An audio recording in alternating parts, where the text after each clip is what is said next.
یا علی مدد. Otherwise, Abu Ali, wise number 23. 31st of May 1989 was in Los Angeles, Jamaat Summa of Santa Monica in Los Angeles.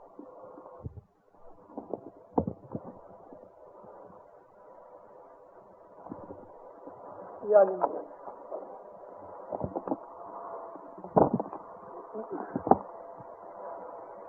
مامینو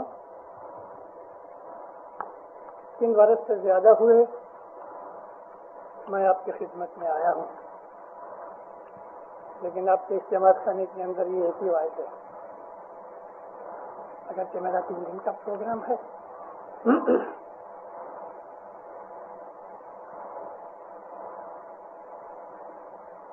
جی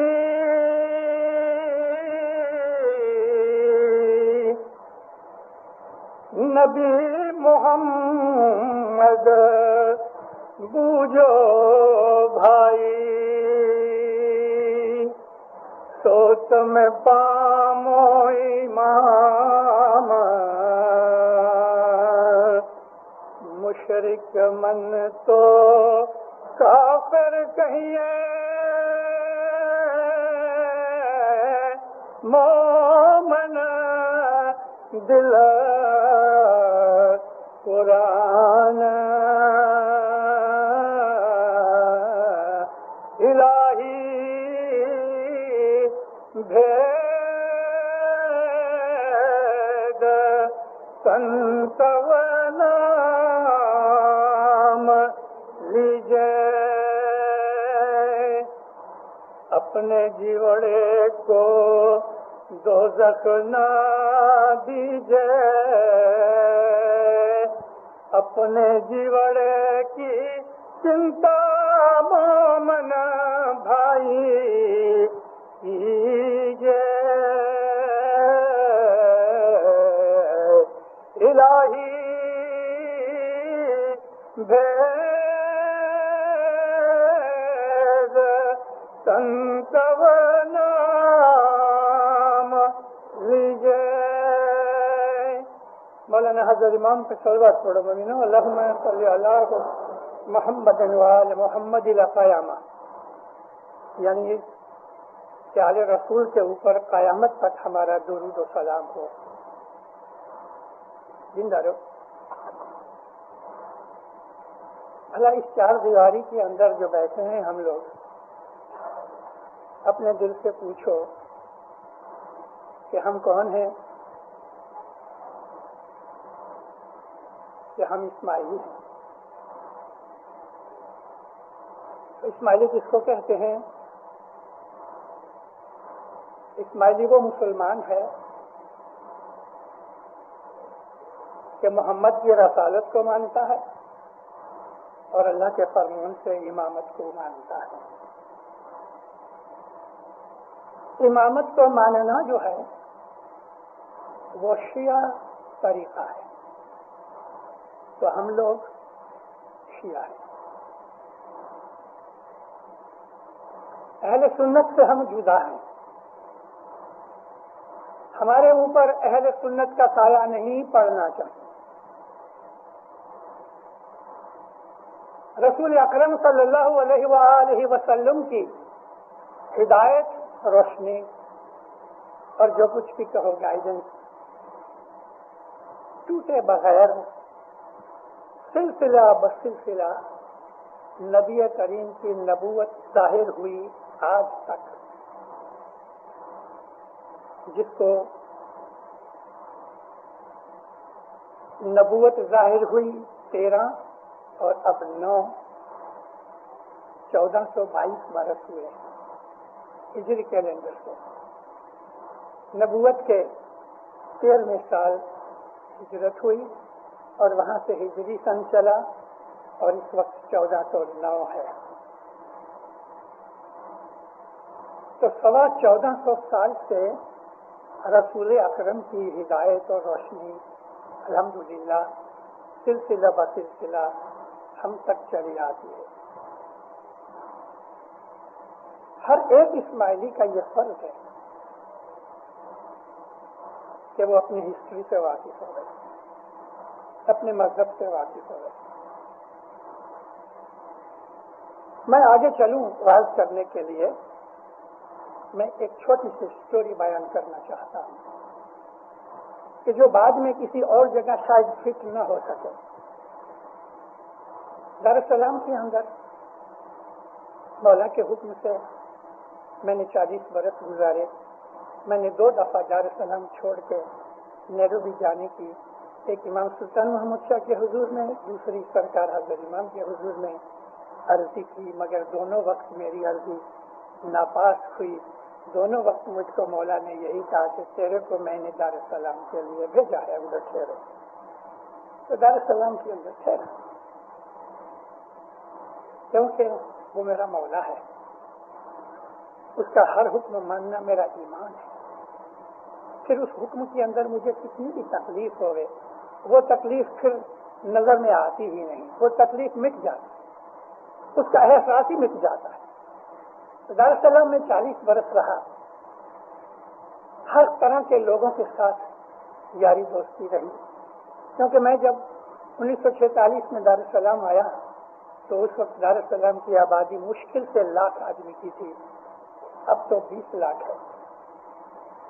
تو اس 1 لاکھ آدمی کی بستی کا چھوٹا سا جو ٹاؤن تھا، اس کے اندر ہر قوم کے آدمیوں سے ایک دوسرے سے ملاقات ہوتی تھی، اور شکر الحمدللہ میرے ادھر جانے سے جو مسلمان بھائی تھے ان سے بھی میری یاری دوستی ہوئی، اور ایسا بھی ہوا کہ میں تنگانیکا کی مسلم ایسوسی ایشن کا ان لوگوں کے دباؤ سے پریزیڈنٹ بھی بنا دیا، یعنی میں آتا جاتا رہا، میرے بہت یار دوست رہے، اور مجھ کو پوچھا کرتے تھے، کہتے تھے کہ مولانا صاحب، حالانکہ میں تو مولانا کا حضرت امام کو ہم مولانا کہتے ہیں، مگر سنی لوگ کسی بڑے عالم کو مولانا کہہ دیتے ہیں، آپ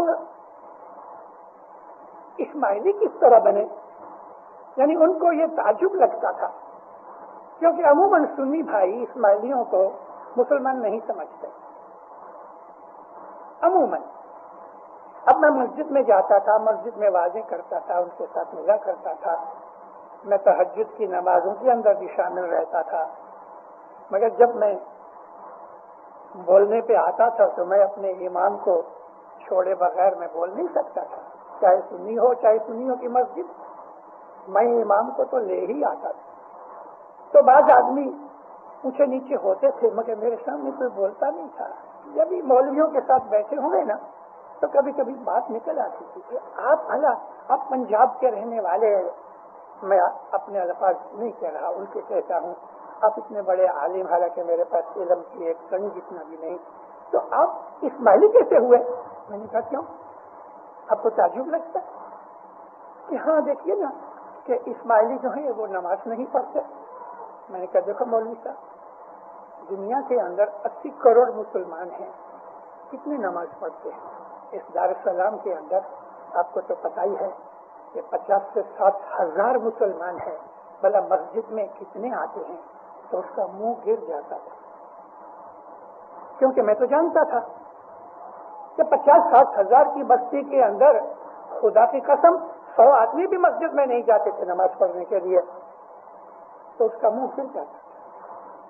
میں بولا آپ مسلمانوں کو صرف ہم ہی نظر آتے ہیں کہ ہم نماز نہیں پڑھتے، حالانکہ ہم اسماعیلی لوگ جتنی نماز پڑھتے ہیں ساری دنیا کے مسلمان مل کے بھی نہیں پڑھتے۔ بلاؤ کسی آدمی کو، اس کو کہو کہ نماز پڑھا کے بتائے، اور میں آپ کو 7 برس کا بچہ اٹھا کے کہتا ہوں کہ وہ ہماری نماز پڑھ دے گے تو وہ پڑھ دے گا۔ آپ ایک رینڈم اسماعیلی جماعت میں کسی بھی بچے کو جس کی 8-10 برس کی عمر ہے اس کو بولو تم نماز پڑھ دو، یعنی دعا پڑھ دو، آپ کو فوراً پڑھ دے گا۔ اور الحمدللہ 80-85% لوگ ہماری جماعت کے اندر دعا یا نماز پڑھانا جانتے ہیں اور پڑھاتے ہیں، اور باقی 15% اس لیے میں نے چھوڑ دیا کہ بہت سے بوڑھے بوڑھیاں ہیں کہ جن کی زبان کے اوپر عربی نہیں آتی ہے، وہ شاید نہیں جانتے ہوں گے۔ کہنے لگا آپ کی بات سچ ہے۔ ایک دفعہ ایک مولوی صاحب لکھنؤ سے آئے تھے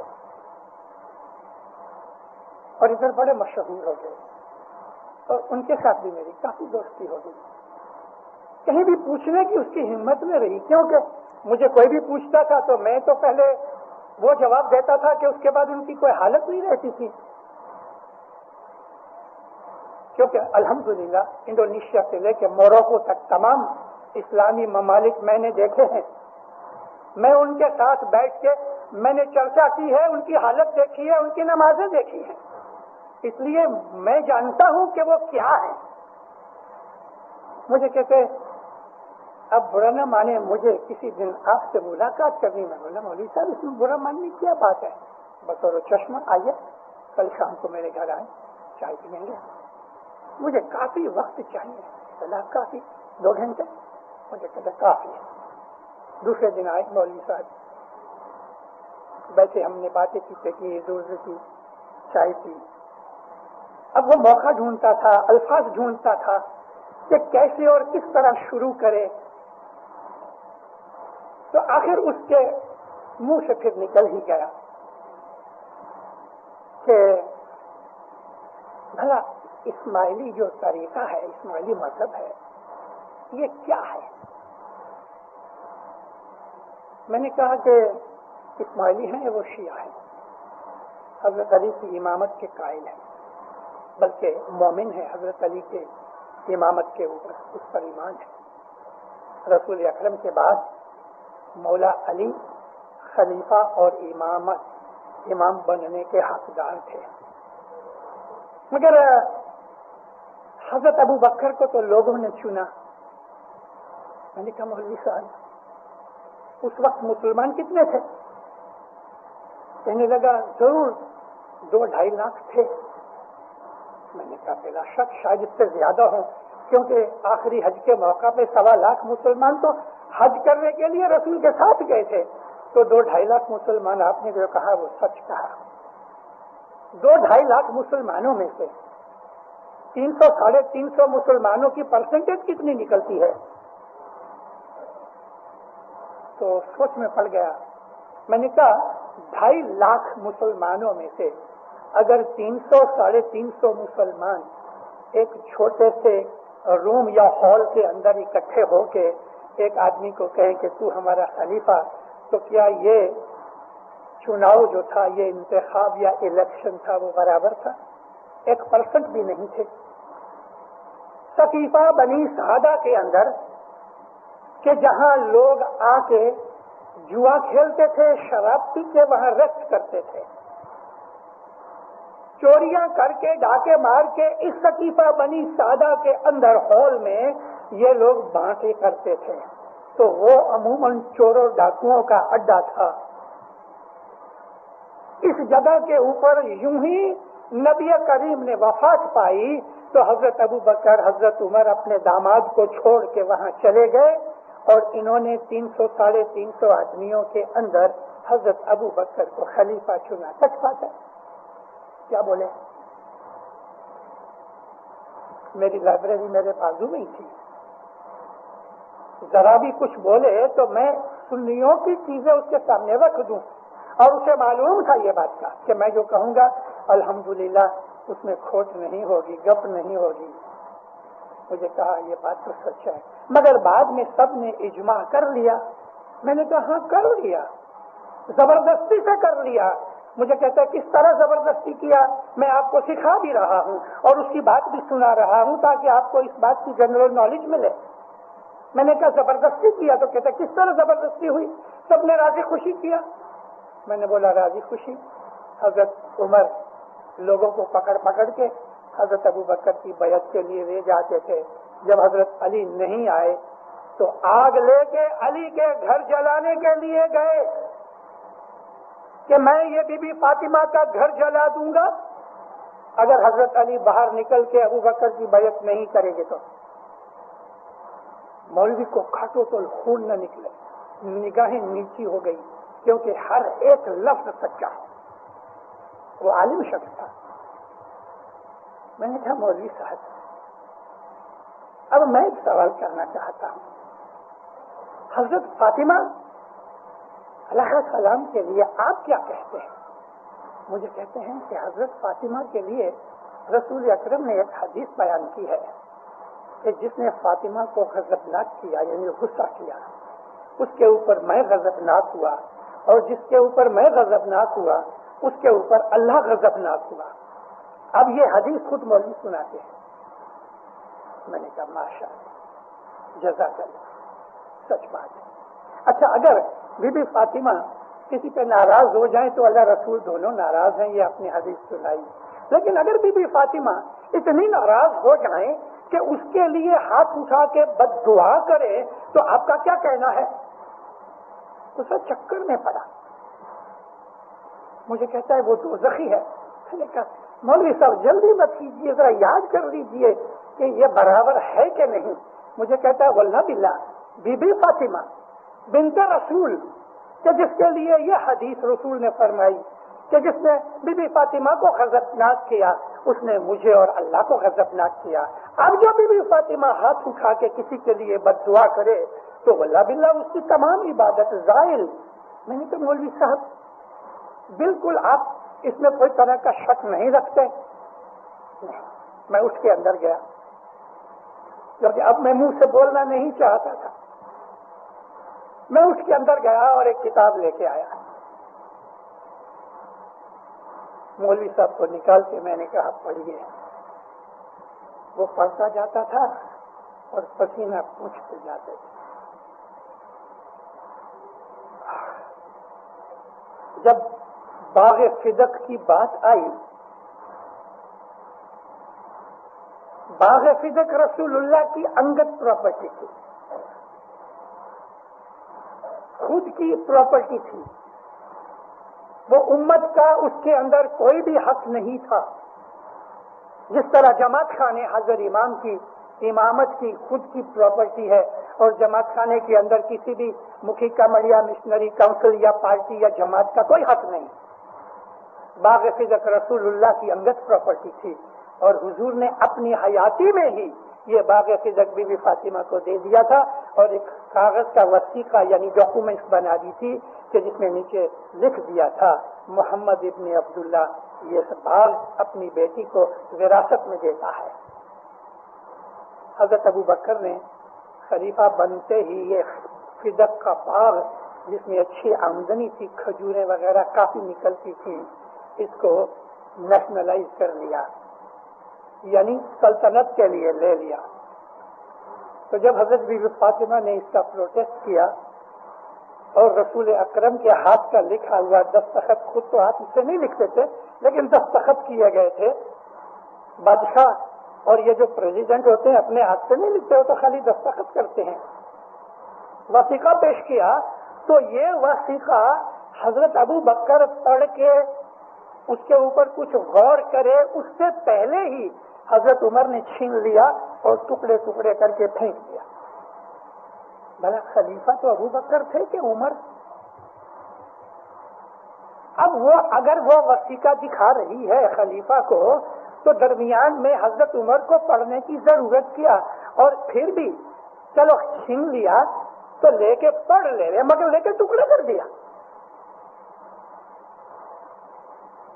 اور بہت واہ ویلا بھی کیا۔ حضرت بی بی فاطمہ نے کہا حضرت ابو بکر نے ایک حدیث سنائی کہ جس حدیث کا کوئی بھی ساکشی یعنی وٹنس نہیں ہے، اور وہ یہ ہے کہ پیغمبروں کے وارثدار کوئی نہیں ہوتے، یعنی ان کا ورثہ کسی کو نہیں ملتا۔ یہ حدیث کھوٹی ہے کیونکہ جس حدیث کو کوئی دو آدمی یا زیادہ بیان نہیں کرتے وہ حدیث سنیوں کی ماپ کے حساب سے مانی نہیں جاتی۔ بی بی فاطمہ نے، مولا علی نے اور بہت سے وٹنسز آئے لیکن حضرت ابو بکر نے بالکل اس چیز کو مانا ہی نہیں، اور بی بی فاطمہ اتنی ناراض ہوئی کہ یہی ایک ذریعہ تھا آمدنی کا۔ اہل بیت کے پاس رسول اللہ کی وفات کے بعد یہی ایک ذریعہ آمدنی کا تھا کہ اس کی کھجوریں بک کے جو پیسے ملیں تو حسن حسین کے منہ میں لقمہ ڈالا جائے۔ اہل بیت کو کوئی پرواہ نہیں تھی، مگر ایک دنیاوی بات ہے۔ تو بی بی فاطمہ اتنی ناراض ہوئی، بھرے دربار کے اندر کہتی ہیں اے ابو بکر، تو نے میرے اوپر جو ظلم کیا ہے واللہ میں ہر نماز کے اندر تیرے لیے بد دعا کروں گی. کانپنے لگے مولوی صاحب. اور بی بی فاطمہ اس کے بعد 6 مہینے زندہ رہیں. اتنا بی بی فاطمہ کو برا لگا کہ اس کے سامنے بھرے دربار میں کہہ دیا کہ اے ابو بکر تو نے مجھ پہ جو ظلم کیا ہے واللہ میں ہر نماز کے اندر تیرے لیے بد دعا کروں گی. اگر ہر روز 5 وقت بی بی فاطمہ شاید اس سے بھی زیادہ عبادت کرتی ہوں میں، اگر حضور نے صرف کہہ دیا ایک ہی وقت بھی کبھی بد دعا کری تو 6 مہینے کے 180 دن یا 200 دن جس کے لیے بی بی فاطمہ بد دعا کرے وہ کون ہوگا؟ کتاب بند کر دی. میں آپ کو سچ کہتا ہوں مولا کے دربار میں کھڑا ہوں. اس کے بعد اس کی زبان میں سے کوئی لفظ نہیں نکلا، کوئی سوال نہیں کیا. 2 4 5 کتابیں پڑھ لی، کسی سنی کی لکھی ہوئی کتاب پڑھ لی، سنی کا لکھا ہوا ٹرانسلیشن پڑھ لیا، کسی یورپین، کسی انگریز کا، کسی کرسچن کا، کسی جیو کا کوئی ایسا لکھا ہوا مسودہ پڑھ لیا یا ان کی کتابیں پڑھ لی اور ہم سمجھ بیٹھے ہم اسماعیلی جو ہیں نا ہم مسلمان کمزور ہیں. خود اسماعیلیوں کے اندر اسماعیلی مذہب کے دشمن بیٹھے ہوئے ہیں اور اس جماعت خانے کے اندر یہاں بھی چند شکلیں ایسی نظر آتی ہیں کہ جن کو اپنی حضرت امام کی امامت کے اوپر شک ہے. مجھ کو یہ وائبریشن مل رہی ہے اور میں چند کو جانتا بھی ہوں. اس جماعت خانے میں یہاں حاضر بھی ہیں، آج میری آواز سن رہے ہیں کہ جن کو اسماعیلی مذہب کے اوپر یا حضرت امام کی سچائی اور امامت کے اوپر شک ہے. اسی لیے آج میں آپ کے سامنے یہ بیان کرنا چاہتا ہوں کہ امامت کیا ہے. پہلے اپنے مذہب کو جانو. غیروں کی کتابیں پہلے پڑھ کے پھر اپنا مذہب دیکھنے چاہتے ہو. ان لوگوں کی دوربین لگا کے اپنا مذہب ڈھونڈتے ہو، ان کی عینکیں لگا کے اپنے مذہب کو پڑھتے ہو. اپنا مذہب خود پڑھو اور اپنے مذہب کی کتابیں پڑھو. علی علیہ السلام کے خطبے پڑھو، علی علیہ السلام کی چیزیں پڑھو، حضرت رسول اکرم صلی اللہ علیہ وسلم کی چیزیں پڑھو. بخاری اور مسلم کی لکھی ہوئی چیزیں ہمارے مذہب کی چیزیں نہیں ہیں کہ جس بخاری اور مسلم میں استغفر اللہ. میں آپ کے سامنے آج کھلے دل سے اس لیے بات کرتا ہوں، یہ میری بیٹیاں اور میری بہنیں بیٹھی ہیں اور آپ بھی میرے چھوٹی عمر کے بیٹے اور میرے بھائی ہو. میں 70 برس کا بھی بوڑھا ہو رہا ہوں، اس حساب سے بھی عمر کے حساب سے بھی میں آپ کا بزرگ ہوں. بخاری نے ایک حدیث لکھی ہے. میں شرمندہ ہوں اور معافی مانگتا ہوں مولا سے اور جماعت سے، لیکن اس لیے میں کھلا کھلا کہنا چاہتا ہوں کہ آپ کو پتہ لگے کہ ان لوگوں کی کتابوں میں کون سی چیزیں ہیں اور ہم کو اٹیک کیا جاتا ہے کہ ہم اسماعیلی مسلمان نہیں. خدا کی قسم ہمارے سے اچھا مسلمان ساری دنیا میں کوئی نہیں ہے. ہم جتنی نمازیں پڑھتے ہیں، ہم جتنی زکوٰۃ دیتے ہیں، ہم جتنی دسواں دیتے ہیں، ہم جتنی الحمدللہ عبادت کرتے ہیں، ہم جتنا رزق لوگوں کو کھلاتے یا ہم اس میں سے خیرات کرتے ہیں، اللہ رسول کے فرمان کے اوپر ہم جتنا عمل کرتے ہیں اسماعیلی لوگ ساری دنیا کے اندر اتنے سارے مسلمان ملا کے بھی نہیں. حضرت بخاری اور یہ چیز مسلم میں بھی ہے. اور ہوا کیا کہ مسلم اور بخاری یہ 2 سنی محدث جو تھے، انہوں نے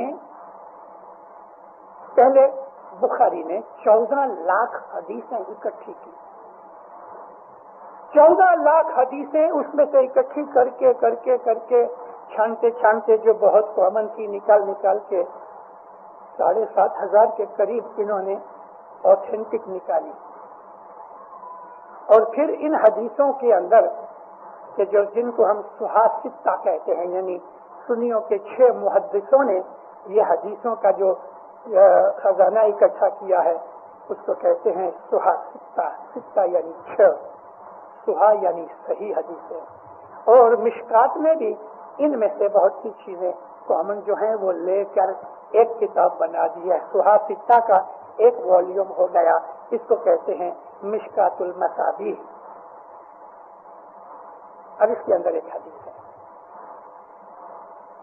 حضرت ابو ہریرہ ہر کہتے ہیں بلی کو، اور وہ بلی کے بہت شوقین تھے، انہوں نے بلی پال رکھی تھی، مسجد میں بھی اپنی آستین میں چھپا کے لے آیا کرتے تھے، اور رستے میں نکلتے تھے تو ہمیشہ آستین میں بلی ہوتی تھی۔ لوگوں نے نام، ان کا عمر نام تھا، ابو ہریرہ کا اصل نام جو تھا وہ عمر تھا، مگر لوگوں نے اس کا لقب بنا دیا ابو ہریرہ۔ 7,500 حدیثوں کے اندر میجورٹی حضرت ابو ہریرہ کی حدیثیں ہیں، ان کی بہت سی حدیثیں لی نہیں گئیں، بخاری اور مسلم نے نہیں لی، لیکن پھر بھی ابو ہریرہ نے 5,000 حدیثیں بیان کی ہیں۔ اب ابو ہریرہ جو تھے وہ مسلمان کب ہوئے؟ نبوت کے 20ویں سال، یعنی خالی لگ بھگ 3 برس ہی رسول اللہ کو انہوں نے دیکھا، ملاقات کی، اور اگر ہم صحابیوں میں لے لیں تو حضرت ابو ہریرہ صرف 3 برس رسول اللہ کے صحابی رہے، اور حضرت ابو ہریرہ کی جو سوشل پوزیشن تھی وہ اتنی ہلکی تھی کہ جب رسول اللہ کی مجلس ہوتی تھی تو سب سے آخر دروازے کے قریب ابو ہریرہ بیٹھتے تھے۔ کیوں کہ اس زمانے کے اندر بھی سوشل پوزیشن رہتی تھی، اور جو بڑے تھے انفلوئنشل تھے وہ رسول اللہ کے قریب بیٹھتے تھے، اور یہ بیچارہ بھکاری تھا اس لیے آخر میں بیٹھتا تھا۔ اس زمانے میں لاؤڈ اسپیکر نہیں تھے، نبی کریم بہت سافٹ اسپوکن تھے، حضور کبھی کبھی آنکھیں بند ہوتی تھیں، ہاتھ میں تسبیح، تو نگاہیں نیچی رہتی تھیں، تو آہستہ سے بولا کرتے تھے کہ چند آگے والے ہی سنتے تھے، تو بہت پیچھے والے پھر نہیں سنتے تھے، تو لوگوں سے پھر پوچھ لیتے تھے۔ پھر بھی ایسی کنڈیشن میں ابو ہریرہ نے 5,000 حدیثیں بیان کی۔ اب ابو ہریرہ کی یہ پوزیشن بیان ہونے کے بعد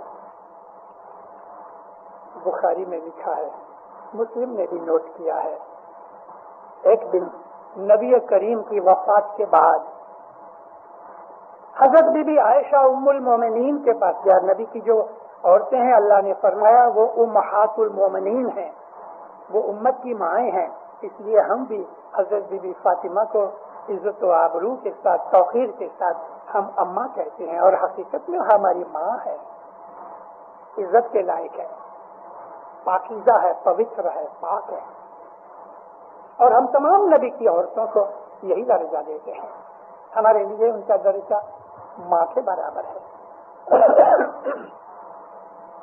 ابو ہریرہ غضب کی چیز آپ کو بیان کر رہا ہے، جس میں ہمیں جب غیر مسلمان ہمارے سامنے کچھ بات کر کے ایسی چیزیں رکھتے ہیں تو میرے جیسا آدمی بھی نگاہیں نیچی کر لیتا ہے، کیا کروں، میرے ہاتھ میں کوئی دوسرا رستہ نہیں صرف ایک رستے کے۔ میں پھر ان کو کہتا ہوں دیکھو یہ جو سنی احادیث ہیں، ہم اسماعیلی شیعہ ہیں، ہم جو حدیثیں ہیں وہ اپنے اماموں سے لیتے ہیں، غیروں سے ہماری حدیثیں نہیں، تو ہم بچ جاتے ہیں۔ اماں کے پاس گیا، بی بی عائشہ کے پاس۔ بی بی عائشہ ماشاء اللہ جوان تھی، نہایت ہی خوبصورت تھی، کیونکہ سب سے چھوٹی تھی، یا 9 برس یا 11 برس کی عمر میں انہوں نے نبی کے ساتھ شادی کی، جب رسول اکرم کی عمر 53 برس کی تھی، اور 63 برس یعنی 10 برس کے بعد تو نبی نے وفات پائی۔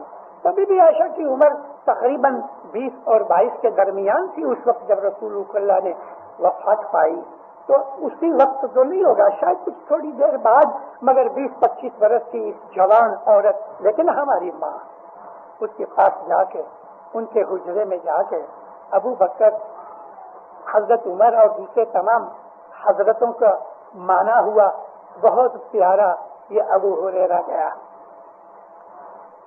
جا کے کہتا ہے سلام کیا، کہتا ہے یا ام المومنین میں ایک نہایت ہی ضروری مسئلہ لے کے آیا ہوں، میں نے معافی پہلے سے مانگی ہے، یہ دربار کے اندر مجھے ایسی بات نہیں کہنی چاہیے، لیکن میں اس لیے کہہ رہا ہوں، مجبور ہو کے کہتا ہوں کہ ہمارے بہت سے جو جوان ورگ ہے نا، ان لوگوں کو کان کھولنے کے لیے شاید مجھے اور پرسنلی موقع ملے کہ نہ ملے، لیکن میں جوانوں کا کان کھولنے کے لیے یہ بیان کر رہا ہوں، کیونکہ جوانوں کے اندر ایسے لوگ بھی ہیں کہ جو ہم اپنے اسماعیلیوں کو ہلکا سمجھتے ہیں، سنیوں کو اونچا سمجھتے ہیں۔ میں کسی کے خلاف نہیں بولنا چاہتا، میں تو ہسٹری بیان کرتا ہوں آپ کے سامنے، اور اس میں واللہ باللہ ایک بال جتنا بھی جھوٹ نہیں ہے.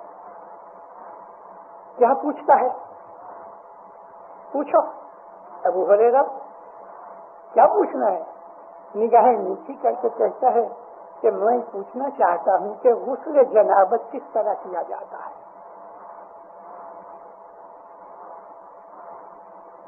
میری زبان میں طاقت نہیں مگر کہنا ہے مجھے. غسل جنابت اس کو کہتے ہیں، سیکشول انٹرکورس کے بعد جو ہم غسل کرتے ہیں اس کو غسل جنابت کہتے ہیں. ابو ہریرہ ماں کے پاس جا کے یہ سوال کرے،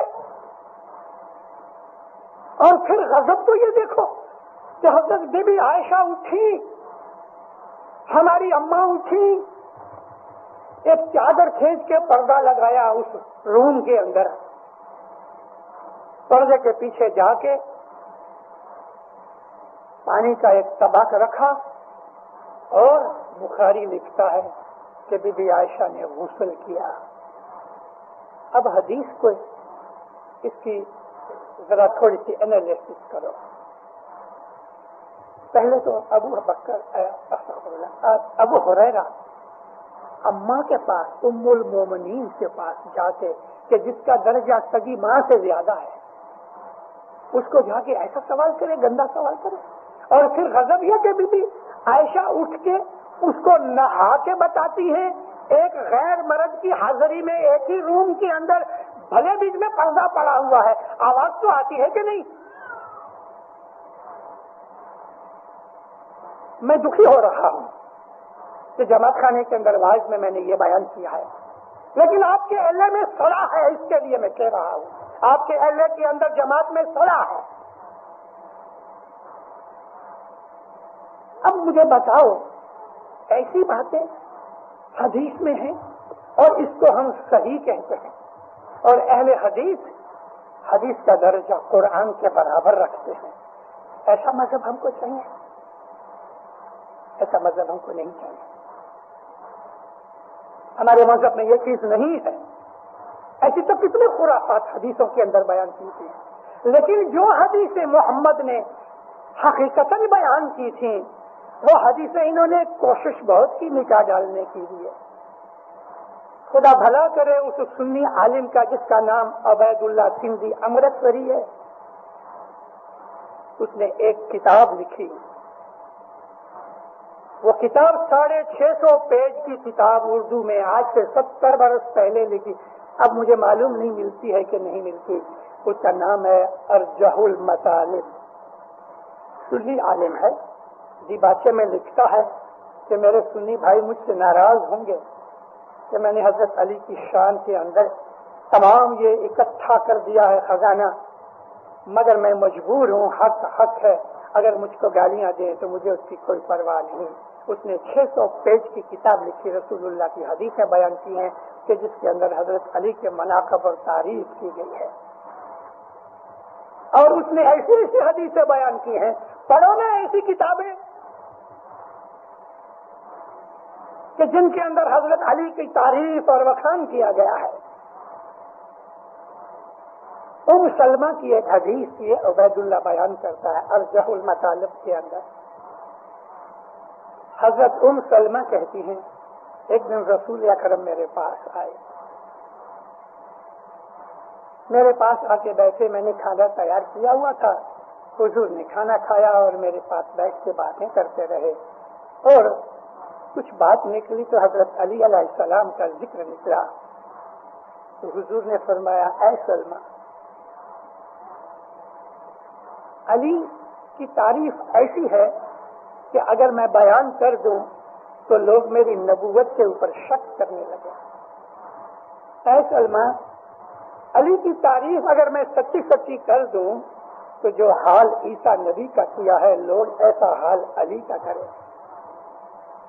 کون سی چیز ہوگی؟ وہ ہم جانتے ہیں کہ ہم علی کو کیا مانتے ہیں.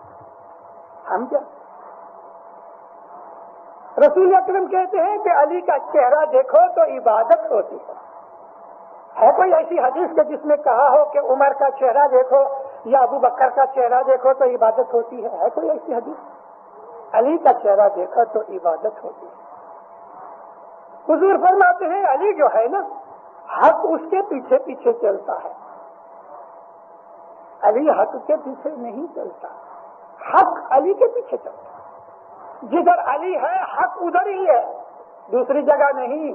ایسی چیزیں یہ ہے کہ میں نے جو یہ پاس اٹھایا کہ محمد کو تم جانو, نبی محمد کو اگر تم سمجھ لو تو تم کو امام کی شناخت ملے گی.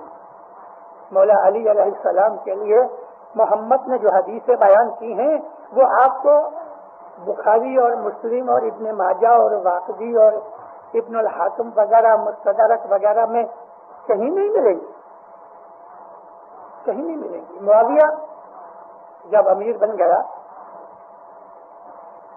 ایک بہت بڑا سنی 400 برس کے بعد ایک کتاب لکھتا ہے.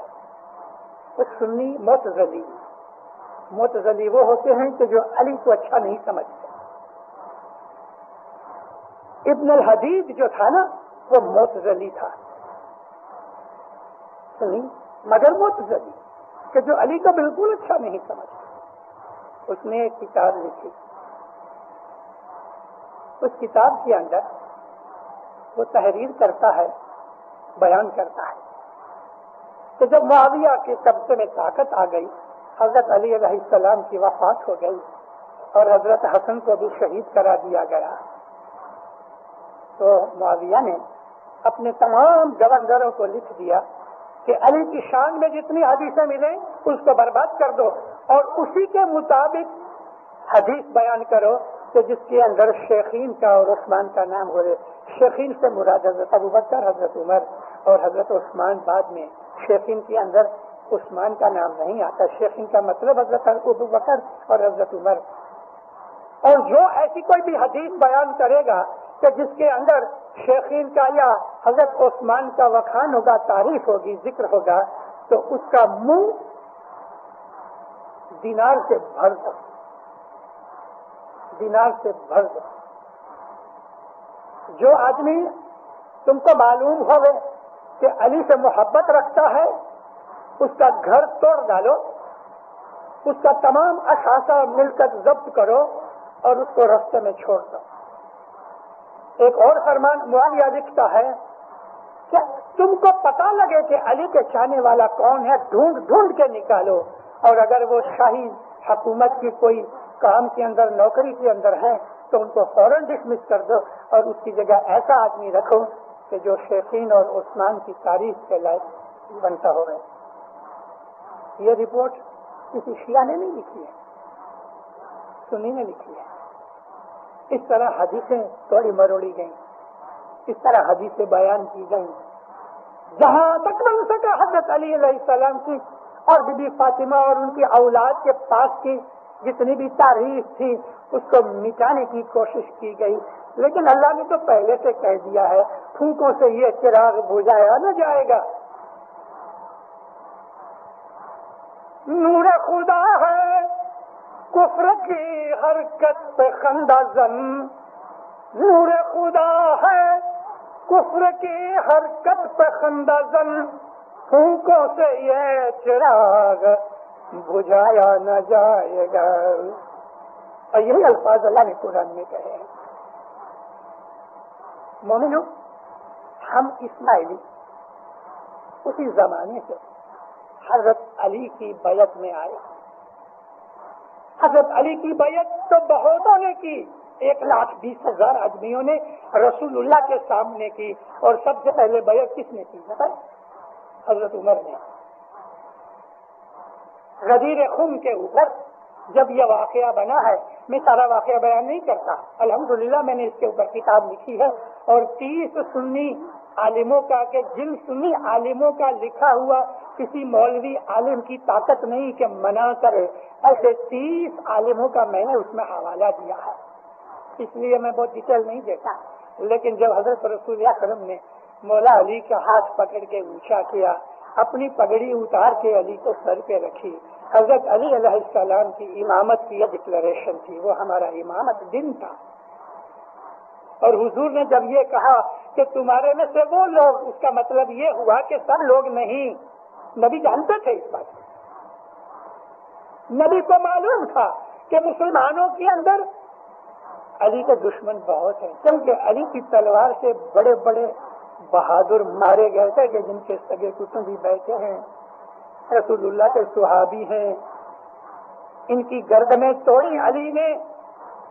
دل جلتے تھے ان کے حسد کی آگ میں، بس نہیں جلتا تھا، مگر نہ وہ علی کو توڑ مروڑ کے رکھ دیتے، لیکن بس نہیں چلتا تھا. علی کے دشمن تھے، اور اسی لیے رسول اللہ بار بار کہتے تھے کہ مومن وہ ہے جو علی سے پیار کرتا ہے، جو علی سے بغض رکھتا ہے، یعنی دل میں کینہ رکھتا ہے، وہ کافر ہے اور نفاق پیدا کرنے والا ہے. یہ حدیث بھی سنی کتابوں کے اندر ہے. حب علی ایمان. ایمان کیا ہے؟ نبی کہتے ہیں ایمان کیا ہے؟ علی کی محبت ہے، یہ ایمان ہے. حب علی ایمان،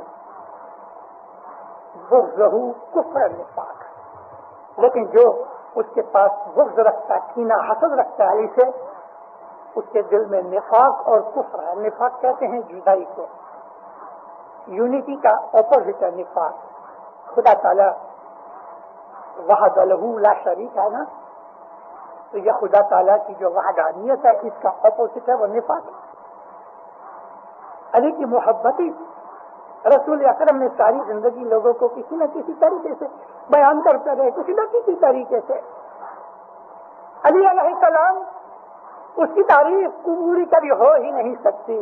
ارے خود حضرت عمر علیہ السلام نے رسول اللہ کو بلیم کیا، الزام لگایا نبی کے اوپر کہ رسول اکرم علی کی محبت میں حد سے گزر گئے تھے، یعنی he went out of his way in love of علی. حضرت عمر نے رسول اللہ کے اوپر الزام لگایا کہ علی کی محبت میں استغفر اللہ، وہ لفظ میں کہہ رہا ہوں کہ اندھے ہو گئے ہیں. اس نے اندھے کا لفظ نہیں کیا، مگر حد سے گزر جانے کا مطلب کیا ہے کہ اگر نبی ہو کے حد سے گزر جائے، نبی ہو کے اگر اپنی لمٹ میں نہیں رہے تو پھر نبی کیسا؟ اور نبی کی نبوت کے اوپر رسول اکرم کے صحابیوں میں سب سے پہلے اگر کسی نے شک کیا تو وہ بھی حضرت عمر نے کیا. شبلی نعمانی شیعہ نہیں تھا، علامہ شبلی نعمانی سنی تھا. سنی اس کو بہت بڑا درجہ دیتے. اس نے جس نے یہ 6 والیومز لکھی سیرت النبی کی، اس نے ایک کتاب لکھی ہے 2 والیوم میں ہے، الفاروق، پڑھو اس کو. شبلی نعمانی کی قلم لکھتی ہے کہ حضرت عمر کہتے تھے کہ مجھ کو نبی کی نبوت کے اوپر اس وقت شک آیا کہ جب رضوان کی بیعت ہوئی. ہم کو کہا کہ چلو حج کرنے جائیں گے، تو ہم حج کرنے گئے، لیکن حج کیے بغیر واپس آ گئے. تو مجھے نبی کی نبوت سے شک ہوا کہ اگر یہ سچا نبی ہے تو اس نے جھوٹ کیوں بولا. ہم کو کہتا چلو حج کرنے کے لیے، اور وہاں حج کیے بغیر چلے. الفاروق کے اندر شبلی نعمانی لکھتا تو زندہ ہو. اس وقت غدیر کے موقع پہ سب سے پہلے حضرت عمر نے بیعت کی. سلا زبیر نے بھی کی تھی کہ جنہوں نے لشکر لے کے علی کے سامنے لڑائی شروع کی. سلا زبیر نے علی کی بیعت کی تھی، اور وہ بیعت خلیفہ بننے کے بعد علی کے خلافت کو قبول کر کے انہوں نے سیکنڈ بیعت کی تھی سلا اور زبیر نے، کہ جو عشرہ مبشرہ کے اندر مانے جاتے ہیں. اور پھر کیا ہوا، یہاں علی سے بیعت کی، اور پھر جا کے بی بی عائشہ کو اٹھایا، اور بی بی عائشہ کو اونٹ پہ بٹھایا، اس پہ سالار بنایا، اور علی کے ساتھ لڑنے گئے. علی کے ساتھ لڑنے گئے. علی کا درجہ، علی کی حق کی ایک اور بات سناؤں آپ کو. زندارو، ہمارا اسماعیلی مذہب یہی ہے. علی ہے نا، علی یہ ہمارا نور ہے، یہ اللہ کا نور ہے. ہمارا مذہب اس کی قدموں میں پڑا ہوا ہے.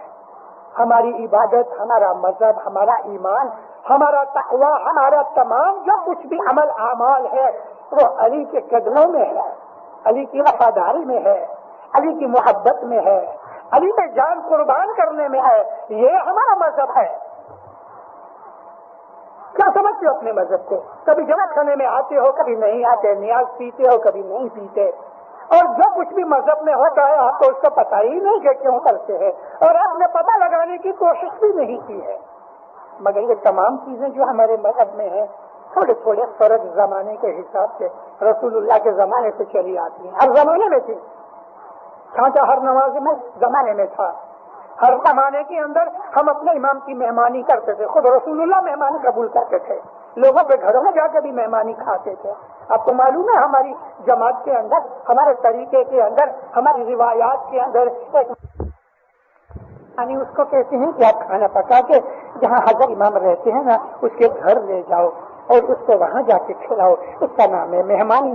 لیکن ایک دن جا کے کہو مولا میرے گھر ایک دن اور وہ مولا آپ کے گھر آ کے کھانا کھاوے، اس کا نام ہم نے کھادا خوراکی رکھا ہے۔ مہمانی یہ ہے کہ آپ مولا کے گھر جا کے مہمانی سے کیا، جیسے کہ جمع خانے کے اندر ہم مہمانی لے کے آتے ہیں، لیکن مولا آپ کے گھر آ کے کھاوے اس کو کہتے ہیں کھادا خوراکی، اور رسول اکرم کیا کرتے تھے۔ بتاؤ کہ آپ مومن آ کے کہتے تھے یا نبی میرے گھر آنا کبھی، تو حضور جایا کرتے تھے لوگوں کے گھروں میں۔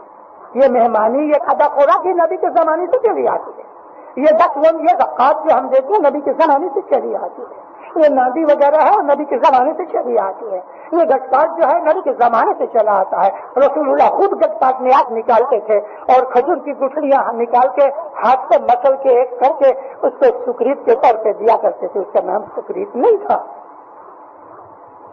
اس وقت اس کا نام گٹپاٹ نہیں تھا، اس کا نام نیاز نہیں تھا۔ آپ ہاتھی کا نام گھوڑا رکھ دو تو کیا ہاتھی مٹ جائے گا؟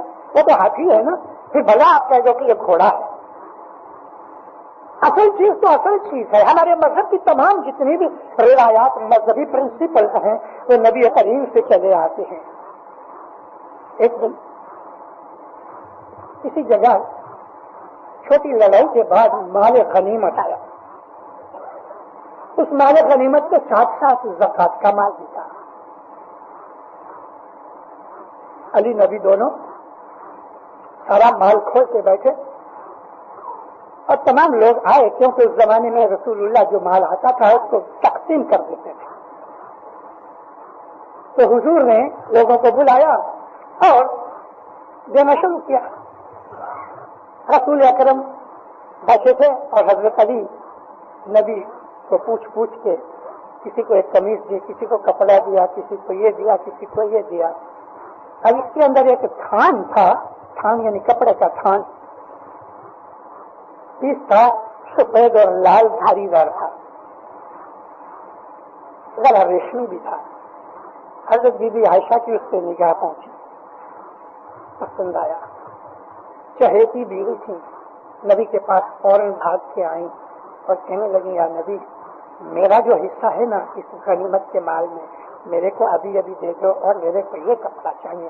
حضور نے ذرا خشمگین ہو کے اپنی آنکھ میں ایسی چڑھا کے فرمایا جا علی کے پاس جا۔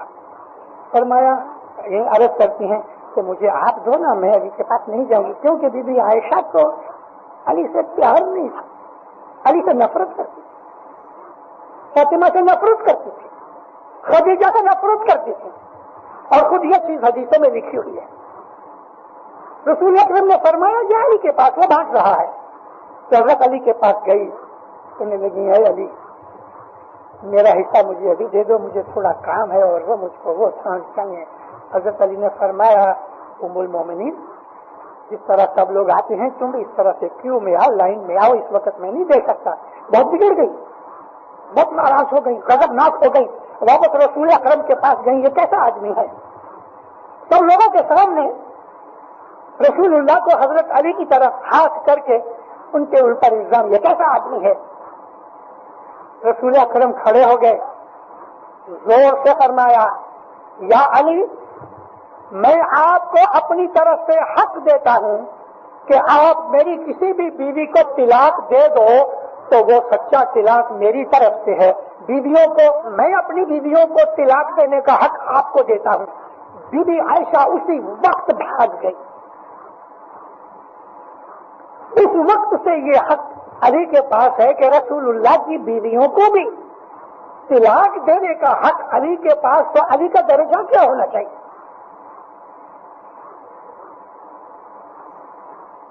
اب یہ بہت برس کے بعد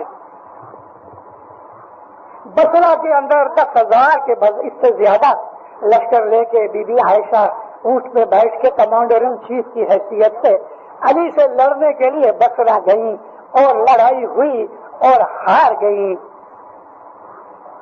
جب ہار گئیں طلحہ زبیر قتل ہو گئے, مسلمانوں کا خون بہایا گیا. بی بی عائشہ کے پاس امام حسن کو مولا علی نے بھیجا کہ نانی سے جا کے کہو کہ آپ مدینہ لوٹ جاؤ, میں یعنی حسن آپ کے ساتھ مدینہ تک آتا ہوں. تو بی بی عائشہ بہت غصے سے کہتی چلی جائے جیسے علی کون ہوتا میرا. حضرت امام حسن ابا جان کے حضور میں آئے, منہ دیکھ کے حضرت علی کہنے لگے کیوں نانی نہیں مانی. کہنے لگے یہ کہا ہے بیٹے واپس جاؤ, نانی کو کہو علی کہتے ہیں کہ جو حق رسول اللہ نے مجھے بیویوں کے اوپر دیا ہوا ہے کیا میں اس حق کا استعمال کروں. یعنی وہ حق کیا ہے علی, تمہیں اگر منظور ہوئے کسی میری بیوی کو طلاق دینا تو یہ حق میں اپنا تجھ کو دیتا ہوں کہ اس کو طلاق دے دو. اور رسول اللہ صلی اللہ علیہ وسلم کے گزر جانے کے بعد بھی نبی کی جو عورتیں ہیں وہ نبی کے حق میں ہیں, ہم ان کو بیوہ نہیں کہتے کیونکہ نبی کے حساب سے مرتے نہیں, نبی تو زندہ ہے. اسی لیے اللہ نے فرمان کیا ہوا ہے کہ نبی کی جو چھوڑی ہوئی عورتیں ہوتی ہیں, وفات کے بعد جو عورتیں ہوتی ہیں, یا نبی کسی عورت کو طلاق بھی دے دے تو ابھی زندگی بھر وہ عورت شادی نہیں کر سکتی کیونکہ وہ امہات المومنین ہے, ماں کے ساتھ کون شادی کرے گا. تو حضرت علی کا یہ حق قائم تھا, رسول اللہ نے اس حق کو کبھی واپس نہیں دیا. کیوں ہی حضرت حسن گئے نانی کے پاس اور کہا کہ ابا کہتے ہیں کہ رسول اکرم نے جو بیویوں کے اوپر مجھے حق دیا ہوا ہے کیا میں اس حق کا استعمال کروں, یعنی تجھ کو طلاق دے دوں. علی مولا مرتضی کہتے ہیں محمد کی بیویوں میں سے تیرا نام کاٹ ڈالوں. اسی وقت جس طرح سے کوئی اسپرنگ لگا ہوئے نا, بی بی عائشہ فوراً کھڑی ہو گئی, کہنے لگی نہیں میں چلتی ہوں. اوڑھنی اوڑھی تیاری کے بغیر اسی طرح سے انہی کپڑوں کے اندر اونٹ پہ بیٹھ گئی اور حضرت حسن ان کو مدینہ تک چھوڑنے کے لیے آئے. یعنی بی بی عائشہ یہ جانتی تھی کہ وہ حق آج بھی اس کے پاس قائم ہے. یہ ہے علی. تو دوسرے لوگ کیا جانیں گے علی کو. اپنے گھر میں تلاش کرو, اپنے گھر کے اندر, اپنے گھر میں حق تو پاک تو بادشاہ مہربان بھی علی تو ہی تو رب تو رحمان تو یا علی اول آخر قاضی تو ہی تو. ایک دفعہ حضرت مولانا ایمان سلطان محمد سے کراچی گئے تو کھڑا کا پرانا جامع خانہ, اس کی پچھلی سائڈ کے اوپر وہ بہت بڑا میدان ہے, اسکول وغیرہ اور معلوم نہیں کیا تھا. یہاں تمبو وغیرہ باندھ کے مہمانیاں رکھی گئیں. ایک لڑکی نے آ کے یہ گھنان پڑا. مولانا سلطان محمد شاہ بیٹھے ہوئے تھے اور جو لکڑی تھی, لکڑی کے اوپر ایسا انگلیوں میں انگلیوں ڈال کے آپ یہ گھنان سنتے رہے. سارا گھنان اس نے پڑا. اتنے مولا خوشی ہوئے, فرمایا ماں پھر شمس نے علی کا بھید کھول دیا, علی کا بھید کھول دیا.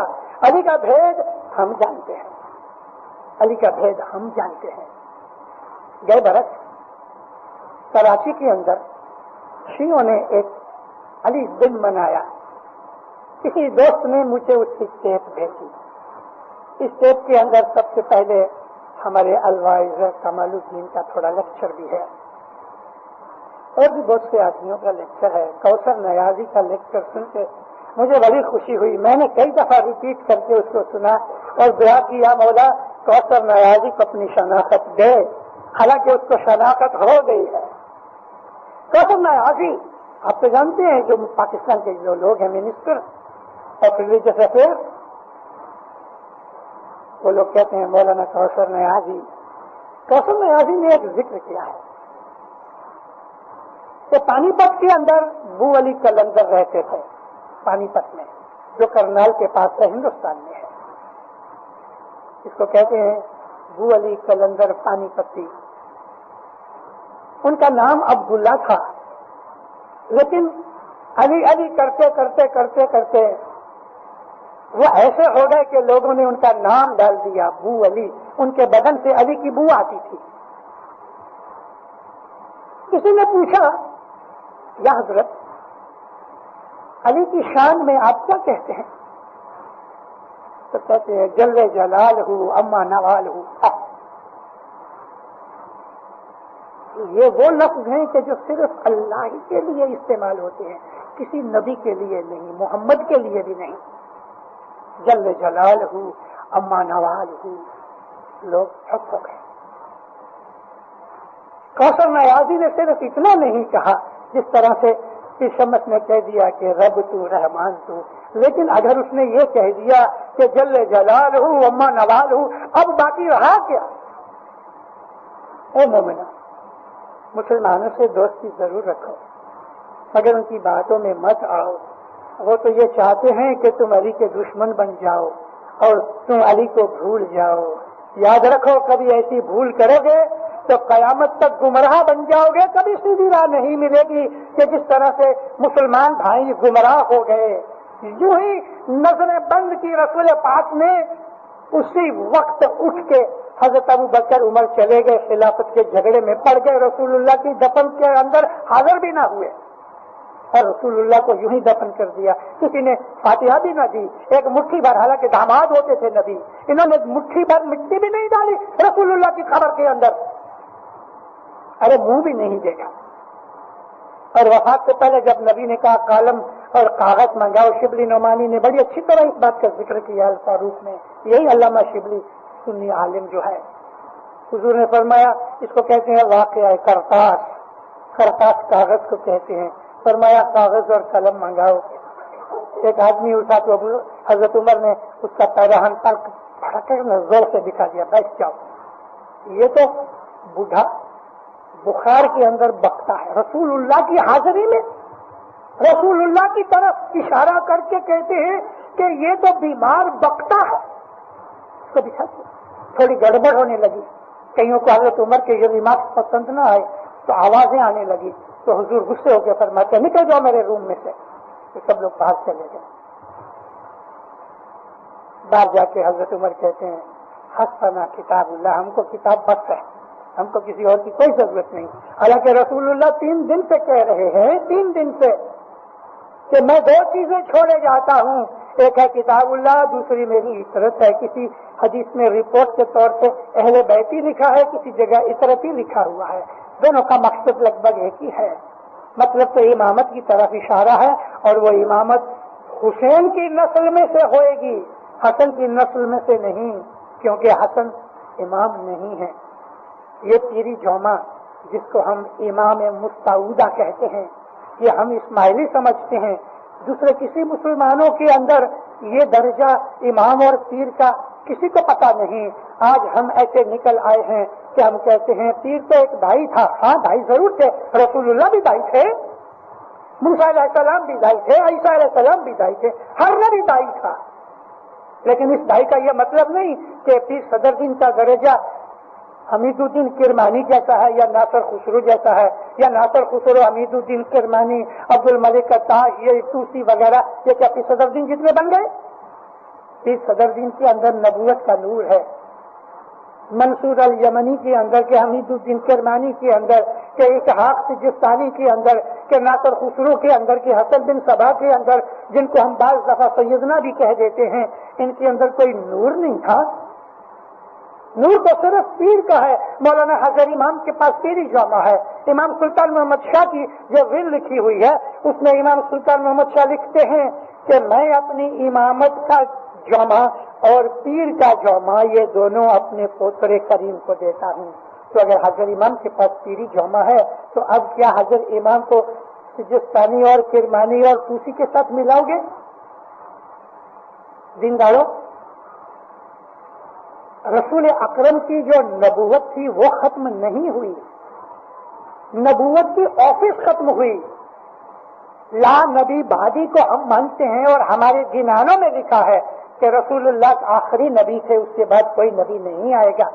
لیکن نبوت کی ہدایت تو بند نہیں ہوئی، نبوت کا نور تو ختم نہیں ہوا. جو نور ہر نبی کے اندر تھا، رسول اکرم فرماتے ہیں کہ میرے نور سے خدا نے ساری مخلوقات کریشن پیدا کی، میرے نور سے. نبی کہتے ہیں کہ میرا نور ہر نبی کے اندر میرا نور تھا. تو لاکھوں کروڑوں برسوں سے جو نور چلا آتا تھا وہ 1423 برس پہلے ختم ہو گیا. نور تو موجود ہے، وہ نور حسن میں تھا، یعنی پیر حسن تھے، اس لیے ہم نے حسن علیہ السلام کو پیر کہا ہے. عربی زبان کے اندر پو نہیں ہے، پی نہیں ہے، بیر کا لفظ بھی ان میں نہیں ہے، تو ہم اس وقت امام کہتے تھے، امام مستعودہ، یا دوسرے طریقے سے ہم کہتے تھے حجت الامام. پیر کا مطلب حجت الامام. حجت العظم اور چیز ہے کہ جو حسن بن سبا کا لقب تھا، مگر حجت الامام صرف پیر ہوتا. تو یہ پیری جو میں چلا آتا ہے. نبی کریم نے فرمان کیا کہ یہ جو امامت کا سلسلہ ہے میرے حسین کی نسل میں ہوگا، وہ الحسینی ہوگا. الحسینی حضرت امام کا نام ہے، لقب نہیں. کریم الحسینی. امام سلطان محمد شاہ کے زمانے کے اندر، حسن علی شاہ ماں باپ کے زمانے میں، ہر زمانے کے اندر ہمارے اماموں کے نام کے ساتھ الحسینی لکھا جاتا تھا.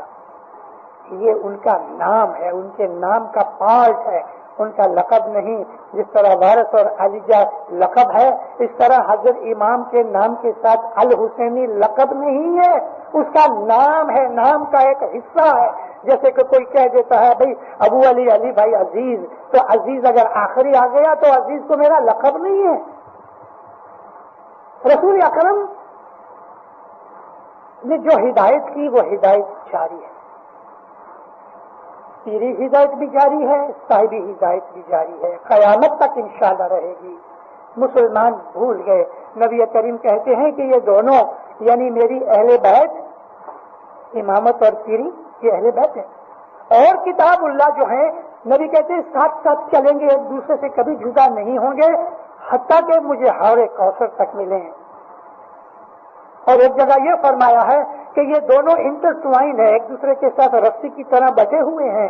یعنی کتاب قرآن اور میری اہل بیت کبھی جدا ہونے والے نہیں. اے مسلمانوں، اگر تم نے ایک کو رکھا اور دوسرے کو چھوڑ دیا تو قیامت تک گمراہ ہو جاؤ گے.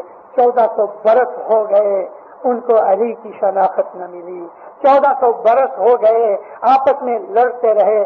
اگر آپ تواریخ پڑھو، انسانی تواریخ، ساری دنیا کی ہیومن ہسٹری اگر آپ پڑھو دیندارو، تو آپس کے اندر جتنی لڑائیاں مسلمانوں نے لڑی ہیں ساری دنیا میں مل کے نہیں لڑی. مسلمان جتنے بھی غدار نکلے ہیں ساری دنیا میں اتنے غدار نہیں نکلے. مسلمانوں نے ہی اسلام کی دشمنی کی اور اسلام کو بیچ ڈالا. مسلمان کو عورت اور پیسے سے بڑی محبت ہے. اس کو عورت دے دو اور اس کو پیسہ دے دو تو وہ اللہ رسول کو بیچ آتا ہے.